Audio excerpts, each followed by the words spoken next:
Hello, one and all. Welcome to another episode of MMA Vision Analysis. This one, we're talking Henry Cejudo's recent comments on 2025 and potential big title fights for 2025. He talks about what he thinks is a bigger potential title fight than John Jones versus Tom Aspinall in the heavyweight division. And I'll give you a hint.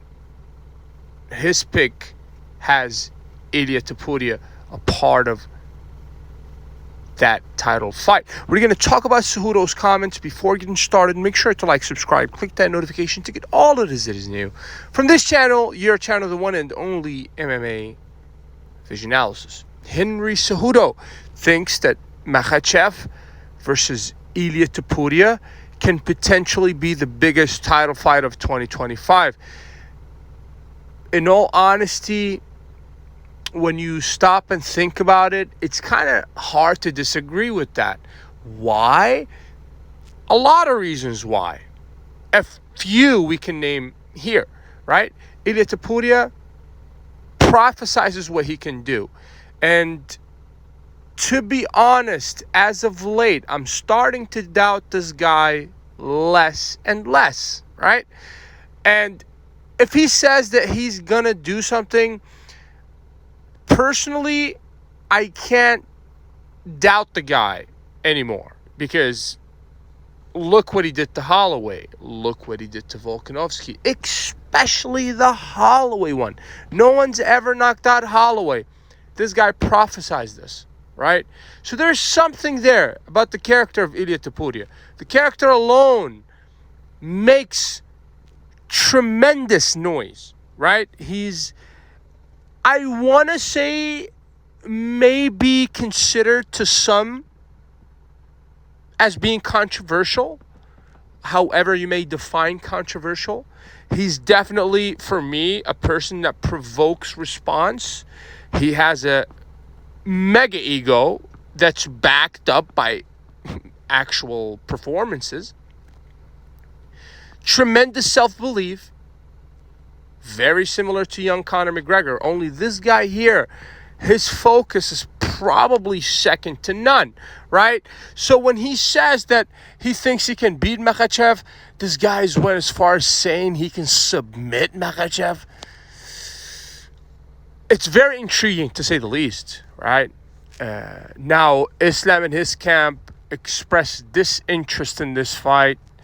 But recently, Khabib came out and said that, okay, if this guy actually wants to fight Makhachev, he has to get past the number one contender after Tsarukyan, which is currently, it's a Charles Oliveira, right? You beat Charles Oliveira, you get a title shot. I'm not necessarily opposed to that. Now, is the UFC willing to basically have the champion of its featherweight division to challenge a number one contender to determine the number one contender? I don't know. Is Ilia willing to basically accept this challenge? I don't know. Charles Oliveira most certainly would not be opposed to it, I don't think. But if you get past Charles Oliveira, then it's inevitable that the guy fights for a title next after. But what does that leave the featherweight division with? I mean, in all honesty, when you stop and think about it, Ilia Topuria, that is, has so many fights to be had in that featherweight division. He's not even 25% done with that division. And that's just taken into consideration 25%, 12.5% Volka, and 12.5% Max Holloway. Those are two big names, but you have so many other names in that featherweight division that can, strip you of that title, in all honesty. And I think Ilia is a smart guy. He realizes that. He knows that there aren't any easy fights. Actually, if we get our feelings out of it and we stop and think about the people that Ilia's defeated in the featherweight division, this is not to take anything away from this guy, right? I just praised him a couple seconds ago, right? But he's beat a Volkanovski that was compromised. Mid-30s Volkanovski coming out of a devastating KO loss to Makhachev, right? And he beat a Max Holloway whose best days in the featherweight division, at least, are, as it stands, behind him. I mean, he lost to Volka numerous times, fell short to Ilia Topuria. I do understand that the win against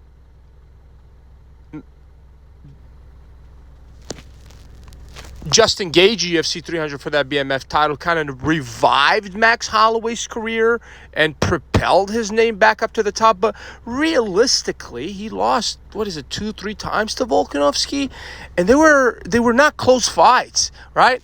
And then he goes on and loses again to. So it's like, okay, you beat.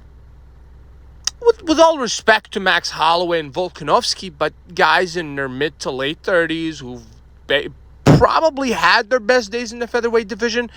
Now, when it's time to face the upcoming challenges like the Diego Lopez of the division, or the Ivalovs, or even the Aljos, which I think was ripped off last time around. And it's a featherweight division that has Bruno Silva, another person that's flying under the radar. Many people aren't speaking about him. To my surprise, last time around, he fought in lightweight. Bruno Silva, everybody must keep an eye on. This is the fighter. There's, I believe, a fighter in the flyweight division that's a Bruno Silva. But we're talking about the featherweight division, Bruno Silva. The shaved head guy. Last time around, he fought at lightweight. That guy, and all of these guys are in their mid to late 20s, and they're all hungry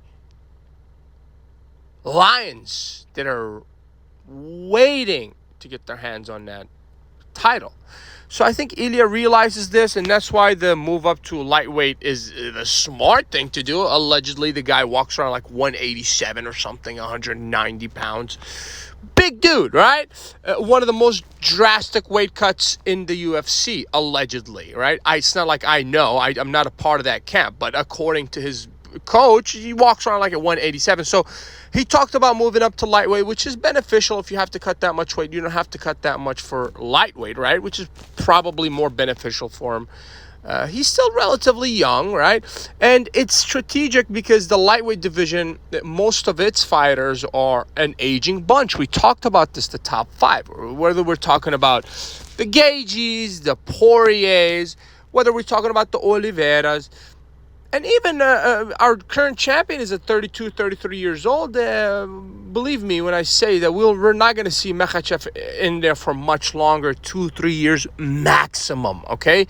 I believe once he's done with the lightweight division, this guy's going to go conquer, whether it's welterweight or middleweight. And then this guy goes on and retires, right? But it's very feasible that we see Ilia Topuria challenge first Charles Oliveira to determine number one contender. Middle year or end of year 2025, we really might see Ilia Topuria challenge for that lightweight title, which could possibly make this fight the biggest fight of the year, just because Ilia Topuria is taking part of it, and obviously the back and forth that's been unfolding between Ilia Topuria and Islam Makhachev. But I just have trouble believing that potential title fight is bigger than the potential heavyweight title fight that's going to put together John Jones versus Tom Aspinall. I believe that fight is probably going to make the most noise. It's probably the closest fight to reality. If you made it this far, I appreciate you for sticking around. Please let me know. Just in the comments, like, subscribe for more.